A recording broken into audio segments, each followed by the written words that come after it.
இன்னும் சில நிமிடங்களில் விஜயனுடைய வாகனம் இந்த உப்பளம் பகுதியில் நடக்கக்கூடிய இந்த மக்கள் சந்திப்பு இடத்திற்கு வந்துவிடும் அப்படின்னு எதிர்பார்க்கப்படுகிறது. புதுவையினுடைய பிரதான சாலைகளுக்கு உள்ள வாகனம் செல்வதாக தெரிகிறது.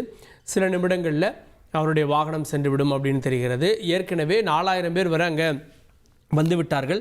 இன்னும் பலரும் லைனில் காத்துட்ருக்காங்க. இதற்கு மத்தியில் தான் அந்த பாஸ் இல்லாத சிலரும் அனுமதிக்கப்பட்டாங்க அப்படின்றத நம்ம பார்க்குறோம். சில இடங்கள், அதாவது ஜிப்மர் 4 முனை சந்திப்பு உள்ளிட்ட பகுதிகளில் போக்குவரத்து கூட தடை செய்யப்பட்டிருக்கிறது அப்படின்றத நம்ம பார்க்குறோம். ஏன்னா சில இடங்களில் விஜயை பார்ப்பதற்காக பொதுமக்கள் காத்திருக்காங்க அப்படின்றதையும் நம்ம அங்கேருந்து வரக்கூடிய தகவலாக பார்க்குறோம்.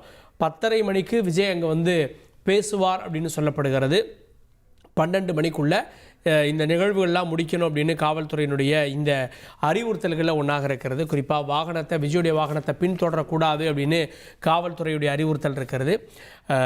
அதே போல் கர்ப்பிணிகள், குழந்தைகள், முதியவர்கள், சிறுவர் சிறுமிகளுக்கு அனுமதி இல்லை அப்படின்றது இன்னொரு அறிவுறுத்தல்.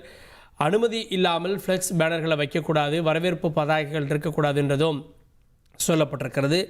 வாகனத்தை பின்தொடர்ந்து இடையூறு செய்யக்கூடாது அப்படின்னும் அறிவுறுத்தல் இருக்கிறது. பொதுமக்களுக்கு இடையூறாக வாகனங்களை சாலையில் நிறுத்தக்கூடாது அப்படின்றதும் ஒரு அறிவுறுத்தலாக இருக்கிறது. சுவர், மரங்களில் ஏறக்கூடாது அப்படின்ற அறிவுறுத்தலும் காவல்துறையின் சார்பில் கொடுக்கப்பட்டிருக்கிறது. வாகனம், கொடிக்கம்பம், மின் விளக்கு இதிலையும் ஏறி இடையூறு செய்யக்கூடாது அப்படின்ற அறிவுறுத்தலும் கொடுக்கப்பட்டிருப்பதாக தெரிகிறது. சட்டம் ஒழுங்கை பேணி காக்கக்கூடிய வகையில் கண்ணியத்தோடு நடந்து கொள்ள வேண்டும் அப்படின்ற அறிவுறுத்தலும் கொடுக்கப்பட்டிருக்கிறது. இது இவ்வளவு கிட்டத்தட்ட 11 நிபந்தனைகள் விதிக்கப்பட்டு அதன் பிறகே இந்த அனுமதி அப்படின்றது கிடைத்திருக்கிறது. இந்த அனுமதிகளை பின்பற்றி இந்த கூட்டம் நடக்கிறது. சில நிமிடங்களில் விஜய் வந்தடைவார் அப்படின்னு எதிர்பார்க்கப்படுகிறது.